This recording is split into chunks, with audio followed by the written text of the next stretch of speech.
On the 4th of June 2020, in the streets of Rudiport, Gauteng, South Africa, a woman was found hanging from a tree.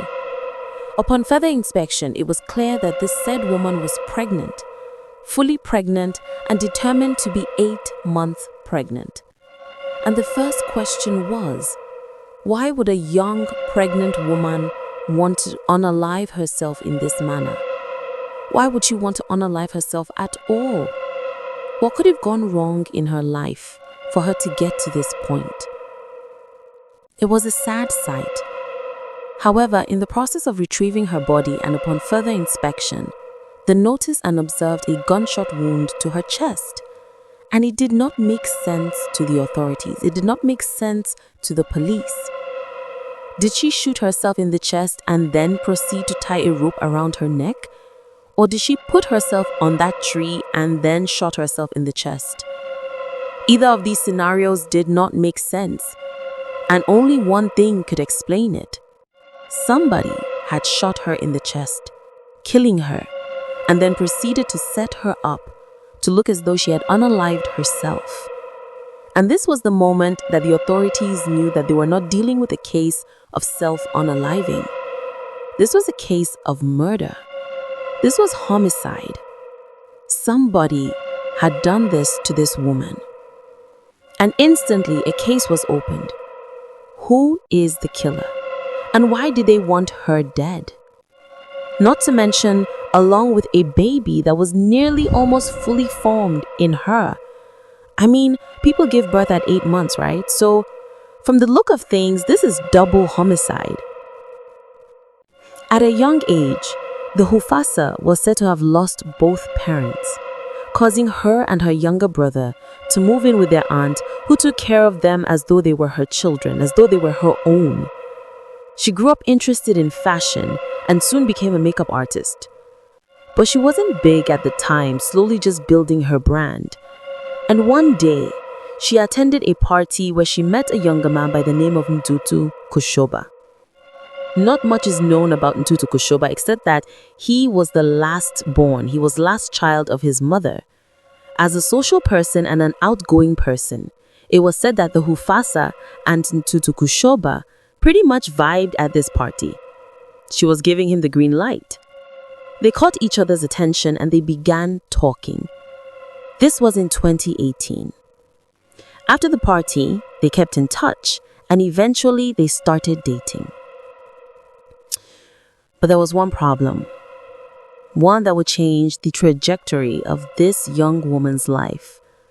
A small, tiny mistake that a lot of people seem to overlook when getting into a relationship with someone. Not knowing that as tiny as that is, it can change and affect everything. Although Ntutu clicked all the boxes, a good-looking young man, and clearly she was willing to come here about the baby. And even if the talk of the baby is not strong enough, he asked her to come so that he can give her money for the baby and that money part. And that is how baby girl came over, because she was hoping that this meeting with Tutuko would move them forward into how to raise the child and how to be present for the child. Because at this point, the pregnancy was already 8 months. She's fully pregnant, so she would need all the support that she would get. So she came here to meet her baby daddy for the conversation. Little did she know she was walking into a death trap. A trap that would catch her right by the neck and pin her to a tree. When she came, they spent some time together and Tutuko, broke up the conversation with the baby. And somewhere along the line, he created the drama. He created a problem out of nowhere. And, he knew what to say to Ryla or make her look like she's a crazy one. Eventually, he gets angry. He's like, you know what? You gotta leave. Just come and go. I'm booking your Uber right now. And he books the Uber. I'm going to say book the Uber. He ordered the taxi basically because that's the word used. I don't know if Uber was around that time. Could have been. But he ordered the taxi and his hitman was the one who showed up with the taxi. He ordered the taxi. The hitman was the one who drove when Tutuko was seen in the TV footage, taking the pregnant woman into the vehicle, still acting like he's angry, still talking about, okay, get home, call me, I love you, I know we're fighting about when you get home, we're going to talk this over. And so he's thinking that regardless of this fight, there is still hope because the guy is still ordering taxi, giving her money, and basically talking about when she gets home, call me. And you know how couples quarrel and still show that they care? That was what this act was like. So Teofaso did not think anything of it. She gets into the taxi, and that would be the taxi of death. And the plan was the hitman, Ťrèé, the guy hired to kill the woman, was supposed to pose her death as though she did it herself. So the hanging was supposed to be what he was supposed to do. He was supposed to take her and then hang her. That was what he was supposed to do. But how do you do that without making it messy? Because in as much as she's 9 months or 8 months pregnant, I'm sure she would fight back and create a scene and scream and yell. So it was said the hitman first shot her in the chest before being able to pose her as though she had done it by herself on the tree. And when he did that, he probably took a picture and sent it to Tutuko. What's up? I've done it. Send me my money. And Tutuko, thinking it has been done, the next morning, he starts to call her phone to make it look like, he's actually checking up on her, texting her like, babe, what's up? Did you arrive safely? Please call me. I'm worried. Why is he not, trying to give all those missed calls? Because he knew that people will investigate this. And when they see the messages, they will not suspect him. Because at the end of the day, she came to his house. He was the last person he had seen. So he needed to create this behavior, this alibi as though that he had no hands in it. And her family began looking for her. They would call him. He would tell them that she left his place, that she was supposed to be home. She left in a taxi, and they were worried for her. By this time, her body had been discovered, and the police had called the family to come and identify her, which they did. And eventually, the police started their investigation. They went to Ntutuko, who told them the same story. She came, we had a fight, but she got into a taxi, she left. I texted her, I tried to call her. They saw the missed calls. They were like, oh, okay, he had no hands in it. They continued looking for the taxi vehicle. They could not, from the CCTV footage, they could not see the plate number. So they checked multiple CCTV footages. So it was where he had gone to place her body, to position it as though she did it herself, she unalived herself, that they finally saw a clear picture or video of the vehicle, and they saw the plate number, and they were able to trace the plate number to a woman who tells them that, yeah, it was somebody else who drove the car that day, and she provided the person, the Ťrèé guy, and instantly Ťrèé was arrested. It's unclear what he planned. Like at this point to me, the jig was up. Unless he was going to come up with a lie. I think he tried to lie. However, remember that there was a CCTV footage at Tutuko's house. But that did not do the CCTV footage. In fact, Tutuko gave the police that CCTV footage to, tell them that, see, this was me putting her in a taxi to save himself. And in as much as that CCTV footage does not do anything in the police case, because that was not the CCTV footage that helped them identify the vehicle, the police tells Ťrèé that it was Tutuko who gave us the CCTV footage that helped us catch you.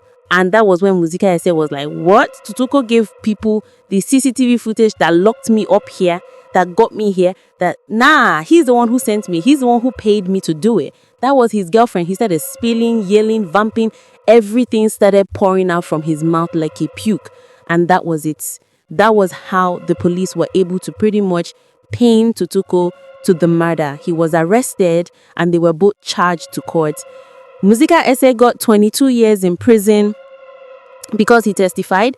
Santos Ese 20 years. Ntutuko got life in prison. I think that was just the sentencing for both of them. And throughout the investigation, though, I think they just knew he was the one, but they just to pin him because the family will clearly tell them everything, that he was not in support of the pregnancy. He most likely started showing sudden interest later on towards the end of the pregnancy, when the pregnancy was getting close to the time she died. So that would be suspicious, bro. If you've not been caring for the pregnancy from day one and all of a sudden you want to show up, you call her, come on, let's talk about the baby. Oh, come on. People will pick up on that. Obviously, people will pick up on that. Maybe if you have been showing up, buying things, caring for her, it would not have been obvious. But when the caring came towards the end, exactly the same period of time she dies, it is suspicious, bro. And booking a taxi for her and texting her and giving her a few missed calls after you've killed her would not save you. And that was it. That was how Ntutuko lost Rosette and lost the Hufaso and also lost the, 8 million rand. I don't think he was going to get that money, because if you're with the woman for 13 years because of money, if you did not get it in the first 2 years, bro, maybe that was a lie Rosette had to tell Ntutuko to keep him in the relationship.